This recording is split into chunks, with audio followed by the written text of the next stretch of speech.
Okay, it's February 25th at 1 a.m. I want to talk about Natgas again. We had an interesting, cool week, and I just wanted to give a quick update, so I'll try and make it brief. This is the chart of KOLD as of the 17th, when that number one trade arrived, and this was the one that got me all excited. I made a video, I talked about it on Twitter. It was quite noteworthy, and in my opinion, if you recall, this was a signal to that institutions had exited their KOLD longs, and which would also suggest that the low in gas is near, because KOLD is the inverse ETF for Natgas.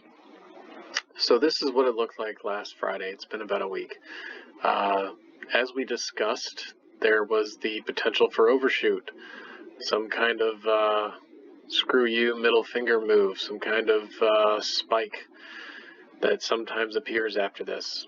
And we saw such a spike with Natgas, and this was also discussed. This is the Natgas, this is UNG making a high over the summer. We got the big trades, we got the spike, we got the return back down to that level, we got some chop, and then some resolution. So we knew that this spike was possible, but we also knew that if it were to occur, it was not likely to sustain, because that KOLD trade, those number one trades, tend to appear near the end of rallies. And we got a number one trade here.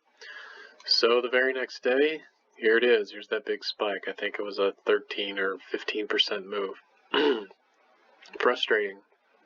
Very, very frustrating. But because we knew the pattern, because we knew ahead of time that this was possible, we could plan accordingly. We could not get scared out of positions if we had them.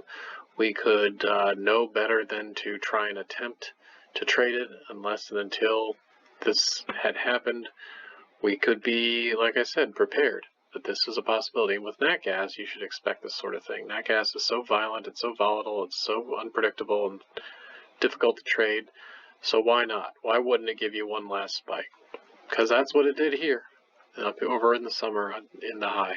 So we got the spike, and then, as we had expected, it returned.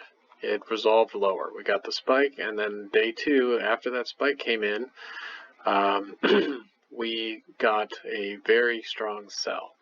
And I don't remember the exact percentage, but this red bar is pretty substantial.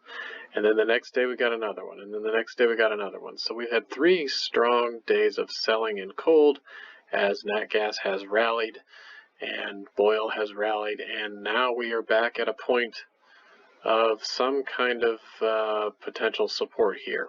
So this, unlike the summer high in Natgas, which spiked up, I think it's been a little bit more time up here before returning down, this happened quickly the very next day. So where was I? So here, as soon as that spike came, it immediately reversed. 3 strong days of selling. Now, I don't know what to expect exactly. It may continue straight down from here. I don't know. It may sit and bounce. We might see some kind of head and shoulders, with this being the left shoulder, this being the head. Maybe we get another shoulder over here before ultimate resolution. There's no real way to tell. The conclusion to draw, though, is that institutions, just as we discussed before, have appear to have exited their Natgas shorts, their KOLD longs, and that suggests that pressure is down in KOLD and up in gas. So it's an encouraging sign. The timing is always difficult. This could stretch out for who knows how long. With the summer high in gas, it stretched out for a few weeks, and then when it broke down, it came back and tested. So, you know, short-dated instruments are certainly going to run the risk of expiring. But I just wanted to point out that we got the resolution we were looking for. Here's a more zoomed in view. This was February 3rd. We got a little bit of a pullback in cold. This was also discussed in the last video. This was the big number one. We got the spike up and then the immediate turn down. Now, what I wasn't sure of was how quickly this would resolve, and it came down in one day, I think, and I don't think it closed lower, but it certainly got from 84 to 66. So the trade came in at 71. So it more than surpassed the level at which that trade arrived, and then it bounced back up, and we got another trade. So all three of these trades here are ranked trades. This ranked trade came, we got resolution lower. This ranked trade came, we got the spike up, and the spike back down, resolution lower. And then we got another ranked trade at the end of this day. So, and this, of course, suggested the same as this one, and this one, that it would ultimately resolve lower, and it did. So we have a really strong signal that that Natgas has, in my opinion, bottomed. Doesn't mean that we're going to go straight up forever, although with Natgas you never know, but I do think that that the low is in. Now, how it behaves after that is anybody's guess. It could chop along this, like this is cold here, this could stay in this zone for some period of time. But the good news is that I didn't see anything big come in at the close that might have suggested that we would get a bounce. Likewise in Boyle, nothing big came in here at the high, which is good. With UNG, this is today, same thing. Nothing big came in at the high. And I'm always, while there are no guarantees, seeing a large print here at the high would have suggested to me that they're going to pull it back next week. And that could still happen. But I didn't see it. And often, when you don't see large prints, it suggests continuation in the direction of the trend. So the absence of information is often just as valuable as the presence of information. And here at the close, we have an absence of information. We have nothing of substance, nothing traded in cold after 12:30. Even though we got this move, no blocks. And even these blocks are so minuscule they can almost be ignored. Same thing with Boyle. We got a couple of small ones, nothing to catch my eye, and certainly nothing here at the high. Gas, same thing. So I don't know what to expect necessarily next week. We could see a gap up, we could see a gap down.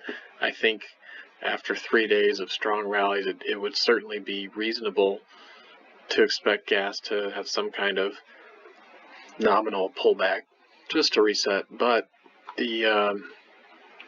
with gas, you never know. I mean, they took it down every single day for I don't know, 5 months or 6 months or 8 months. I don't even remember. A long time. So maybe something like that will happen in reverse. But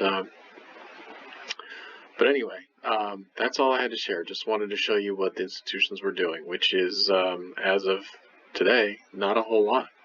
And it's been a little bit quiet since we got this trade here a couple days ago.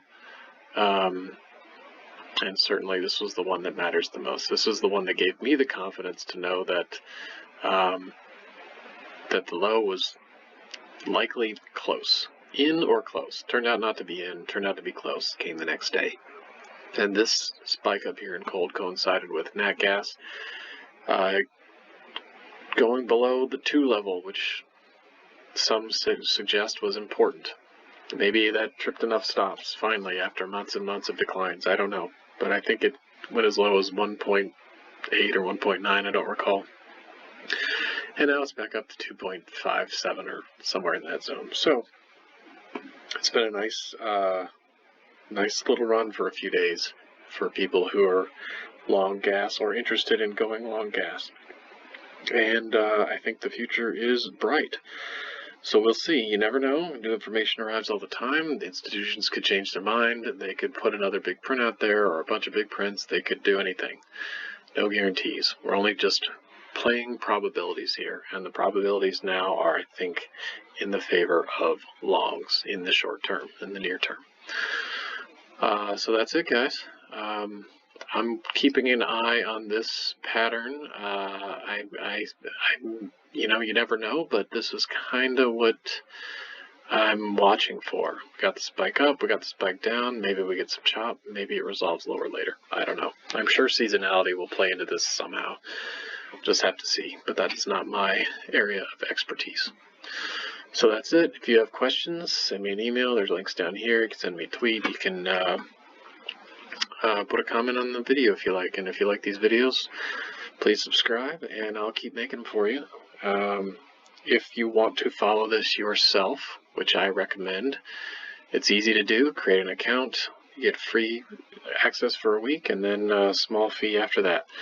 And these things, one trade pays for itself really fast. I watch this religiously, as you might expect. Okay, so that's it, guys. Thanks again for your time. Bye.